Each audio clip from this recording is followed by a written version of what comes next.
16वीं century के start में Europe जो अपनी सिविल वार्स और ताउन की बीमारी उसके अलावा इकोनॉमिक मसाइल में इतना उलझा हुआ था कि कोई भी उसे एंगेज करना नहीं चाहता था। जबकि एशिया दुनिया की पावर था। उस्मानी 3 कॉन्टिनेंट पर हुक्मरानी करते थे, लेकिन उसके बावजूद भी आगे चलकर यूरोप एक सुपर पावर बन गया।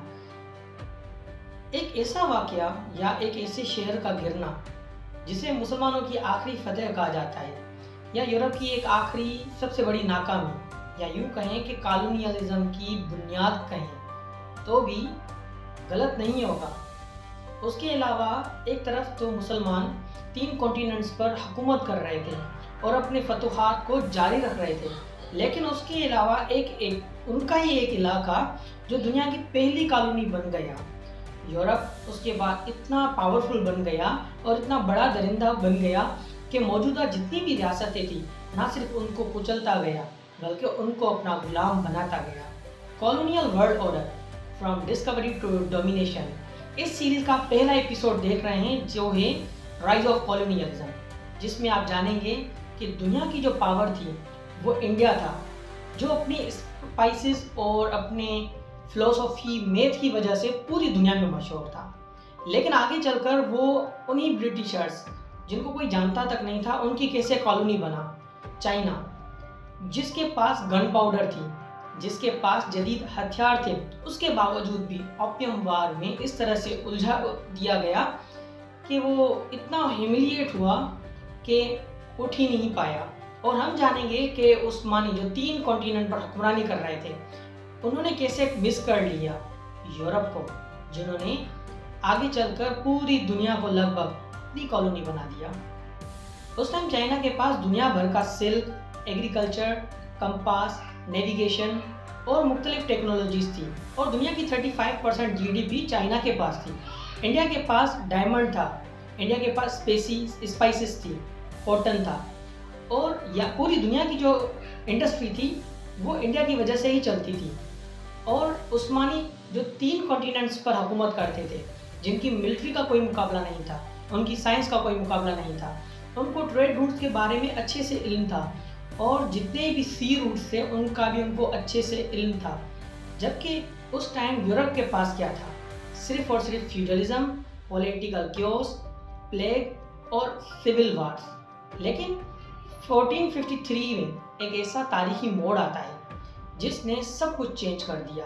कॉन्स्टेंटिनोपल, जिसे आप इस्तांबुल भी कहते हैं, ये एक इलाका था, सिर्फ एक इलाका या शहर नहीं था, ये बाज़ेंटाइन एम्पायर का गेटवे था, और ये एशिया और यूरोप का सेंटर था, क्योंकि जितने भी रास्ते थे, चाहे वो एशिया की तरफ जाएं या यूरोप की तरफ जाएं, वो यहाँ से गुजरते थे। ये शहर मेडिटेरेनियन और ब्लैक सी के बिल्कुल दरमियान में सिल्क रोड के जंक्शन पर था। दुनिया की जितनी भी सबसे बड़ी ट्रेड थी, चाहे वो स्पाइसेस की हो या लग्जरियस आइटम्स की हो, वो यहाँ से होती थी। लेकिन उस टाइम 1453 में उस्मान एम्पायर के एक शहंशाह मोहम्मद II, उसके हाथ में जब ये इलाका लगा तो यूरोप पूरी दुनिया से कट गया, क्योंकि यूरोप अब डायरेक्टली ट्रेड नहीं कर सकता था। जो भी ट्रेड उनको करना पड़ता था वो उस्मानियों के थ्रू करना पड़ता था, जिसका वो बहुत ही ज़्यादा टैक्स देते थे। अब यूरोप के लिए अब ये सर्वाइवल का मसला हो गया, या तो अल्टरनेट रूट्स तलाश करें जो काफ़ी मुश्किल काम था, या तो मुसलमानों के साथ एक जंग लड़ें, जो कि नामुमकिन काम था उस टाइम के यूरोप के लिए, क्योंकि कोई भी उनके पास मरकज़ी हुकूमत नहीं थी। इस ज़रूरत ने पुर्तगाल को ज़्यादा मोटिवेट किया, क्योंकि 1415 में स्यूटा, नॉर्थ अफ्रीका के अंदर ये एक शहर है, आज ये स्पेन के पास है।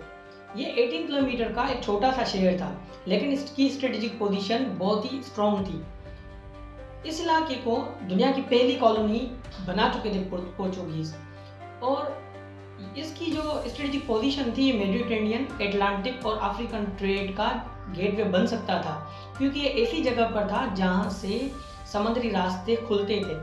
उस दौर में जितना भी ट्रेड था वो लैंड के थ्रू होता था, लेकिन यहाँ पर पोर्चुगीज़ को सबसे पहले आइडिया आया कि अगर हमारा जो रास्ता है, लैंड का रास्ता है, वो ख़त्म हो चुका है, तो हम समंदर के रास्ते से सोने, स्पाइसेस और स्लेव की ट्रेड कर सकते हैं, और इस तरह से हम पूरी दुनिया पर अपना गुलबा हासिल करने की अभी उनका कोई ख्याल नहीं था, लेकिन उनका ख्याल ये था कि हम ट्रेड को कंट्रोल कर सकेंगे, या कम से कम ट्रेड को यूरोप में बहाल ज़रूर कर पाएंगे। यहाँ पर आम कब्जे और कॉलोनी के दरमियान में थोड़ा फ़र्क वादे करना चाहेंगे।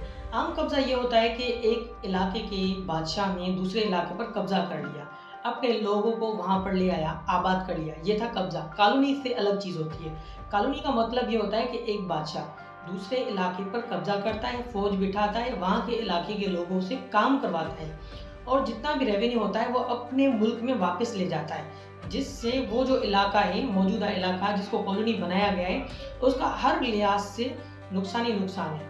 आपने साइंस में दो किस्म के फूड रिलेशनशिप पढ़े होंगे, एक होता है सिंबलिज्म और दूसरा होता है पैरासिटिज्म। सिंबलिज्म में दो स्पेशीज एक दूसरे के साथ फूड शेयर करती है, दोनों का फायदा होता है। पैरासिटिज्म में एक का फायदा होता है, दूसरे का नुकसान होता है। कॉलोनियलिज्म यही चीज़ है। अब जब सबसे पहले स्वीटा को कॉलोनी बनाया गया तो ये इलाका मुस्लिम मेजोरिटी का इलाका था।